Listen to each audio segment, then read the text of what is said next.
Hello again, everybody. I know it's been a while since my last video.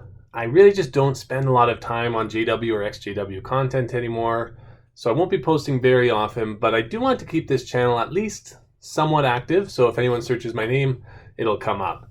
What really made me think of things was just the other day on the street, a couple Mormons approached me, and I didn't give them much time, but it did remind me of how much my thinking has changed from even a year ago. So it's been a little over a year since I began being shunned because I stopped participating in the activities of Jehovah's Witnesses. So always someone will say, oh, it's because you're an apostate, made your videos. No, I was shunned because I said I wouldn't go to meetings or in service. That's it. And I said I didn't want to talk about it. So at that time, I felt certain ways about a lot of things. But with all this time away, I want to share some of the things that have changed in my thinking, things that I would really have liked to have heard at that time, even though they're not easy to hear, maybe, but they would have helped me a lot to move on quicker with a lot of things. So I know, I will always have my past. It is a part of who I am, but I don't consider myself like an exJW anymore. I'm just me. I'm just a person. And part of my new identity includes, what helped me to sort of leave behind all of these thoughts of Jehovah's Witness and ex-Jehovah's Witness things. So I want to share really 5 different thoughts that have come up to me, and this is not this is just my experience. So take it for what it is. But the first thing that I've noticed in the past year is I don't really think there's any such thing as a PMO, or a physically in, mentally out person. That's a broad statement. Humans are humans. There's going to be exceptions to everything. But in general, I don't think physically in, mentally out is really possible. And now I'm not being judgmental of those who feel they have no way to escape involvement with Jehovah's Witnesses. I get it. You have to do what you have to do. And like I said, there'll be some exceptions to this. And I'm really not saying that these ones secretly believe in the organization, but interacting with those who identify as physically and mentally out, I've really seen that they are still influenced by the organization. That isn't to say that they're going to, start believing in Jehovah's Witness doctrine again. Of course, many PMOs absolutely see the organization for what it is. I get that. But on the other hand, the methods that Jehovah's Witnesses and other cults use to brainwash or influence people, they are proven to be effective. They work. And because they work so well, Jehovah's Witnesses, Mormons, many other groups have grown quite a bit. So exposure to JW material, whatever it is, if you're going to meetings, you're reading the magazines, just like advertising, just like propaganda, it can affect how we think. And to say that, well, I'm immune to it is just being naive, right? These are effective methods. I thought of some, word associations, and you hear these words, and how does it make you feel? When you hear the word apostate, or paradise, or immorality, uncleanness, Armageddon, wickedness, that can actually cause emotions to stir up in those who've been exposed to Jehovah's Witness teachings.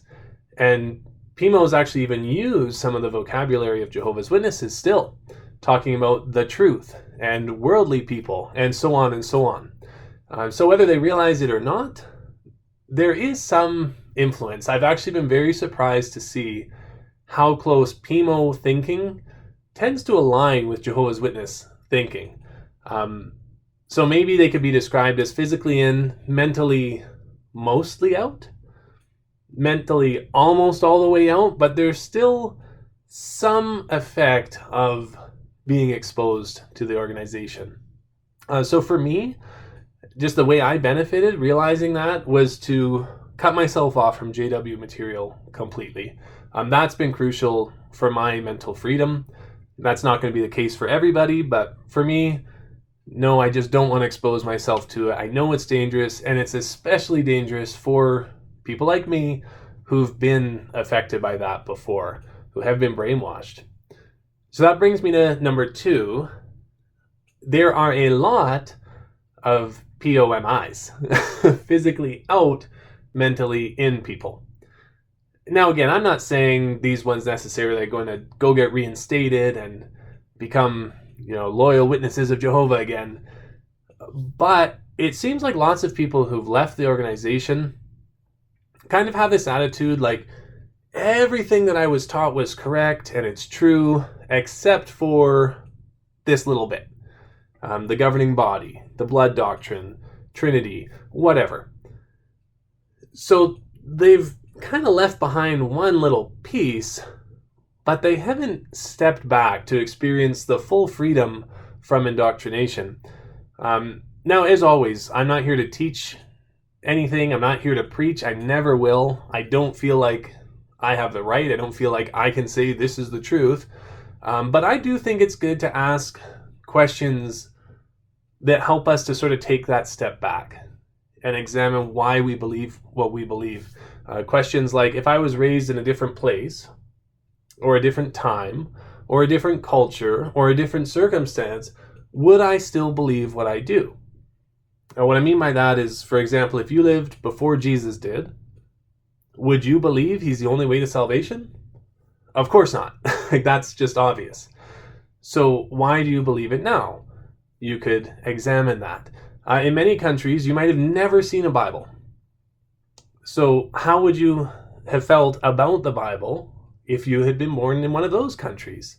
If you were raised in a culture that worships their ancestors, likely you'd be doing the same thing. If you were raised by 2 loving fathers, how would you view homosexuality?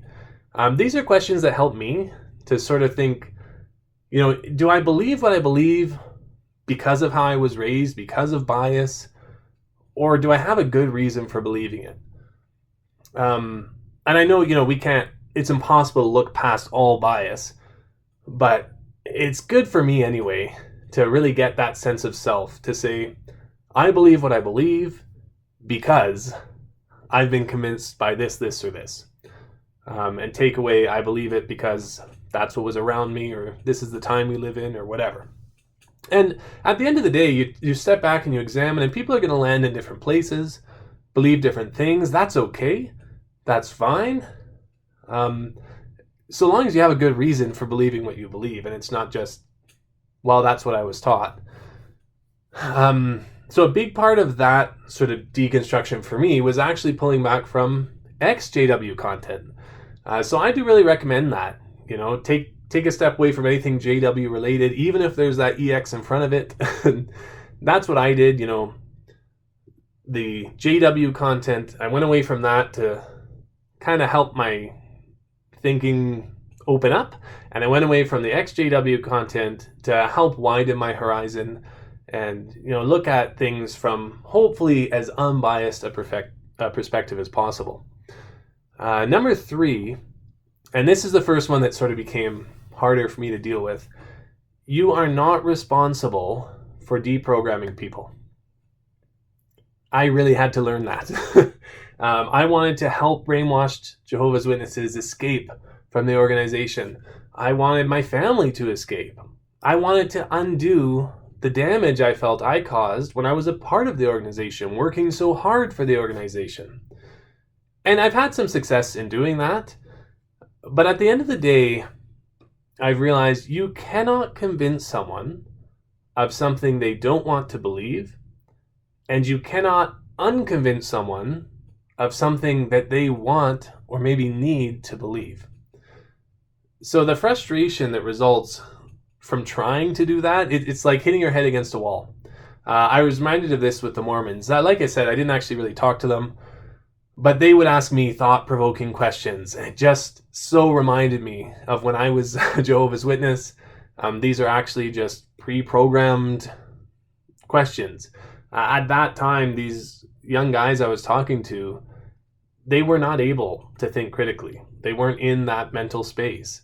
There's nothing you can say to them that can really have an impact. So I just told them, hey, I left Jehovah's Witnesses. When I looked at the religion critically, I found it very similar to other religions, including the Latter-day Saints. And, I leave it at that. I'm not going to get myself worked up trying to convince them of anything, because I can't. If you want to try to, if you want to do your part, I absolutely get it. I mean, here I am. Here's my YouTube channel. I want to help people. But just recognize that it's not your responsibility to convince people of whatever you want to convince them of. We can make our message available, but that's all we can do. And that helped me a lot to kind of move on from that frustrating mentality.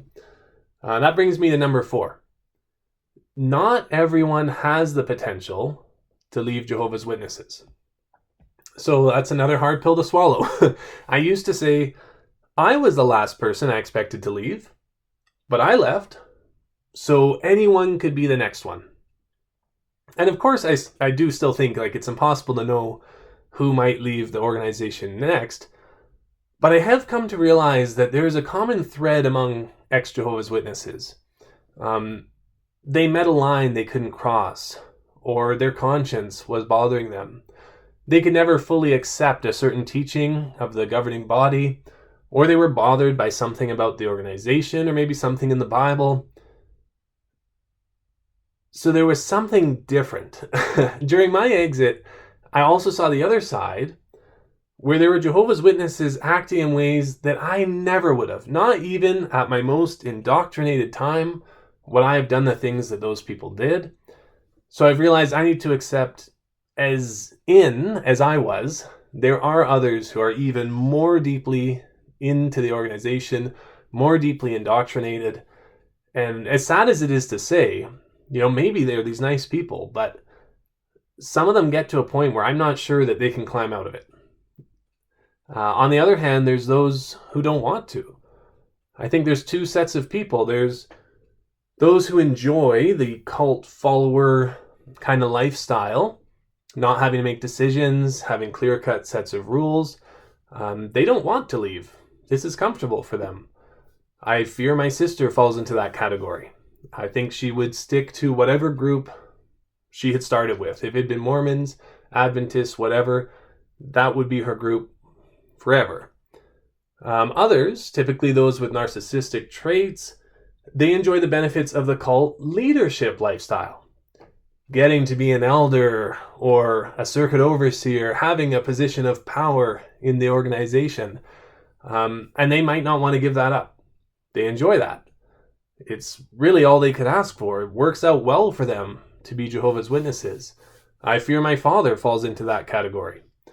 His life course has at times deviated from the organization's recommendations, but only when it suits his personal desires. So ones like that too, I don't think they're likely to leave. It works out well for them to be in. And that brings me to number 5, the final one. This is the hardest pill for me to swallow. Jehovah's Witnesses do not know love. Now, I commented on this before, and this is not like a sweeping statement. Of course, everyone's different.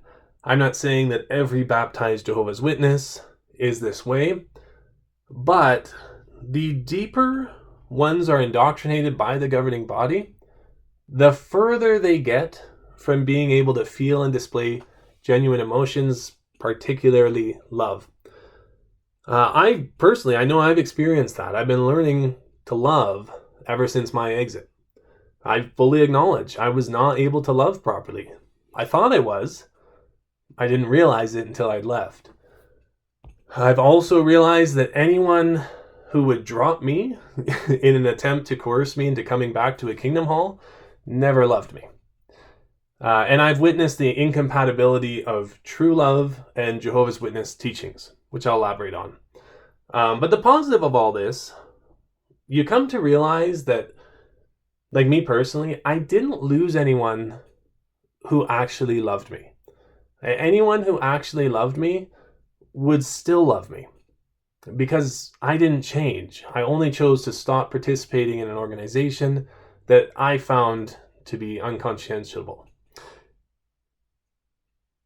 Now, on the other hand, there's a bit of the downside too, right? And a lot of Jehovah's Witnesses have this issue, it becomes difficult to trust that people really love you now. You think, are they going to drop me just like everyone else did? Will I not be doing something they want me to do, and then suddenly they won't love me anymore? And that's hard because that's all it took. As I mentioned, I was shunned for doing absolutely nothing other than not going to meetings. Same with my wife. Up until now, she's still never been dealt with judicially, never been counseled, but she's been entirely shunned by every Jehovah's Witness who claimed to love her before. So that's tough. Just know you're not alone if that's how you feel, but there is real love out there. Don't worry. You deserve to find it. You can find it. You will find it if you keep on searching for it. But finally, just to elaborate on how I feel witness life is incompatible with true love, or maybe I should say the doctrines of the governing body are incompatible with true love. Again, this is going to come with some broad statements, and ones might want to argue semantics or new light, whatever. But this was my experience, how I saw things and have continued to see things. So I'll share it for what it's worth. So Jehovah's Witnesses need to be able to shun anyone. That means the governing body has to make you believe that the organization, or they'll frame it as God, but the organization is more important than even your children, your spouse, your parents, your best friend, anyone. You have to be able to shun them in order to fit into the Jehovah's Witness doctrine. You also need to accept that those who don't submit to the governing body will not be allowed to live in the Jehovah's Witness paradise earth that they describe. But at the same time, in that paradise, it'll be perfect and you'll be happy. So that leads to the conclusion that you have to sort out in your brain that you can be completely happy even without your loved ones. That life can be perfect without your children, your best friend, your parents, your spouse. Those two fundamental teachings cause Jehovah's Witnesses to never really, fully, wholeheartedly, unconditionally love someone. Because to do that would make their beliefs crumble. If that person ever disobeyed the governing body, what would they do? It doesn't work. It's incompatible. Now, what really throws a wrench in things for Jehovah's Witnesses is when they've been shunning a family member or a close friend for years, hoping they'll one day return to the organization, but then that person dies. Now what they have to do is convince themselves that that person will be resurrected. Because otherwise, why did they shun them instead of enjoying their precious moments on earth together? But then that's hard too, because if that person didn't agree with Jehovah's Witness teachings, you'd have to also change their personality to make them fit into paradise. For instance, I'm that case, right?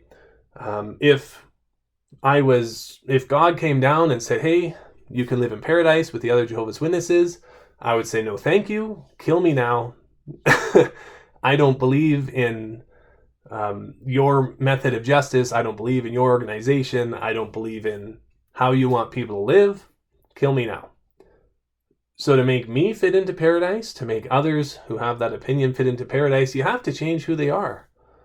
So it's not really that you love the person. You just love the idea of that person submitting to the governing body. That's why JWs often brag that they don't grieve as others do. Really, they have to turn off their emotions to some extent. They have to harden their heart to some extent. And I saw this firsthand when my brother passed away this year. The way my Jehovah's Witness relatives acted made me physically ill. I reflected on the thoughts of self-harm that people so often have when they leave cults, when they escape Jehovah's Witnesses or other high control groups and lose their whole support system. Because you can try to tell someone you'll be missed. by those who you leave behind. So, don't hurt yourself. But what if the only ones that know them are Jehovah's Witnesses? What if all of those ones have already shunned them? Those people don't even know this person anymore because they aren't in any contact with them. And when that person dies, they don't grieve properly because they put into their mind that a changed version of that person will be with them again very soon. So that's why I think love is really incompatible with Jehovah's Witness teachings.